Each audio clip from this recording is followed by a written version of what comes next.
আমি তো আছি, তোমার কেমন আছো? জি আপা, আলহামদুলিল্লাহ। আপা আমার চিনছেন? আমি ছাত্রলীগের যুগ্ম আহ্বায়ক, গোপালগঞ্জ সদরের আপা। হ্যালো। হ্যাঁ। আপা আপনাকে খুব মিস করতেছি আপা। দেশের অবস্থা তো হ্যাঁ, খুবই বলো। আপা, দেশের অবস্থা তো খুবই খারাপ আপা। আমাদের খুবই খারাপ। সবার উপরে শুরু করছে এখন খুন করা। আপা, আর ওই যে আজকে গতকালকে রাতে তো আপনার পার্টি অফিস থেকে 6 জনকে গ্রেপ্তার করছে, মানে গোপালগঞ্জের পার্টি অফিস থেকে আপা। আপনি নিউজ জানেন কিনা আপা? হুম।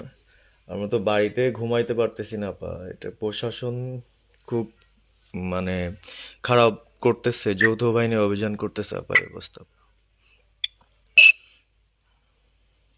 হ্যালো।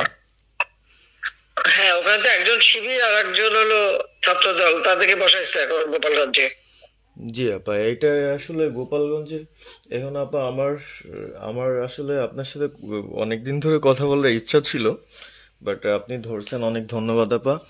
আর আমাদের গোপালগঞ্জে একটা দিক নির্দেশনা দিবে এরকমের একজনকে একটু সেট করলে আমাদের জন্য ভালো হয়। আর দ্বিতীয়ত তাহলে সারা বাংলাদেশের নেতাকর্মীরা হয়তোবা নামতে পারতো। হ্যাঁ, একজনের নাম বলবা, সাথে সাথে তাদের একটা মামলা দেবে এবং গ্রেপ্তার করে নেবে। ও, তাহলে তো ওইটা আসলে, তাহলে তো সেটাও তো আসলে, তাহলে আমাদের কোন দিকে যে যাব আপা আসলে? আহ, না, নিজেদেরই করতে হবে। যে যেখানে যার অবস্থান থেকে কাজ করতে হবে। আপা আমার ইউনিয়ন হলো বুড়াশি ইউনিয়ন। এই যে আপনি যে নৌকায় করে চলতেন, মানে যে রাস্তা দিয়ে যেতেন। জি। হ্যাঁ, আমি চিনি। জি আপা। তো যার যার এলাকা নিয়ে সে সে কাজ করতে হবে। আর সবাইকে সাবধান করতে হবে। আর ওই গোপালগঞ্জ যা বলছে, গোপালগঞ্জ যখন হাত দিচ্ছে, জি তো আপা। গোপালগঞ্জে যে হাত দেয় তার কিন্তু হাত পড়ে। জি আপা। জি আপা। জি জি তো গোপাল। গোপালগঞ্জে হাত দিলে এটা ভালো হবে না। জি আপা। আপা আপনি ভালো আছেন তো আপা? আমি ভালো আছি, আমি ঠিক আছে। আমি এই যে কথা বলছি সারা বাংলাদেশে, কারণ কালকেই প্রজ্ঞাপন দিছে। জি আপা।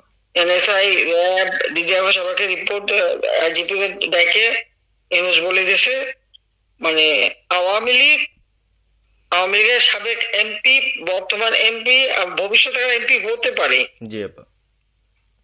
তারা তাদের আত্মীয় স্বজন, জি আপা। ক্লোজেস্ট আত্মীয় স্বজন, জি আপা। প্লাস যারা কাউন্সিলর, মেম্বার, তারপরে মেয়র, যে যেখানে আছে, এবং তাদের আত্মীয় স্বজন সবাইকে অ্যারেস্ট করতে বলছে। তোমরা কত করবে, সেটাই তো কথা।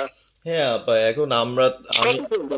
আমি কালকে আমাদের ইউনিয়নের চেয়ারম্যান, আপনি চিনেন কি না জানি না, এম ননি আহমেদ ননি, উনার সঙ্গে একটা মিটিং করলাম। হুম। কথা হয়েছে অনেকক্ষণই। তো উনি দিক নির্দেশনা দিল এবং কালকেই যাওয়ার কথা ছিল আমাদের একটা মিছিল নিয়ে, বুড়াশি ইউনিয়নের যারা ছাত্রলীগ করে কর্মী যারা আছে এদের নিয়ে আমরা একটা মিছিল নিয়ে যাওয়ার কথা ছিল। কিন্তু তার ভিতরই, মানে সন্ধ্যার পরে 7টায় প্রোগ্রামটা ছিল, আহ, তার ভিতরে নিউজ আসলো যে যৌথ বাহিনী অভিযান চলবে। তো আমরা গেলাম না। ওনরা যারা গেছিল, যাওয়ার পরে আপনার অ্যারেস্ট করলো। আর ওই যে পিছন দিয়ে যে গেটটা আছে না পা, ওই গেট দিয়ে হয়তোবা হুম। 4-5 জন ধরেন যে চলে গেছিল বাইরে। এই অবস্থা।